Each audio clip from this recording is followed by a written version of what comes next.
Have you ever blamed God for your problems? I met someone recently whose life seemed to be falling to pieces. And he wasn't a very religious person, but when things started falling apart, he started asking the question, why God? Why me?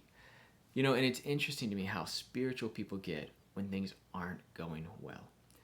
When they're going well, when we're successful, we think it's because of our own hard work, our ingenuity. But when things are falling apart, we tend to blame God. Proverbs 19:3 speaks of this tendency. It says, when a man's folly brings his way to ruin, his heart rages against the Lord.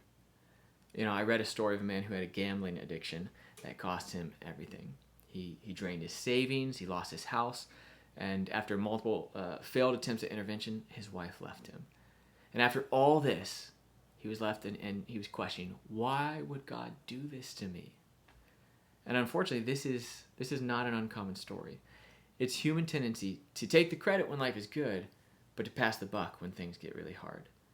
So if you find yourself angry at God for where you are in life or what you're experiencing, it may be helpful just to stop and ask the question, who am I really angry with?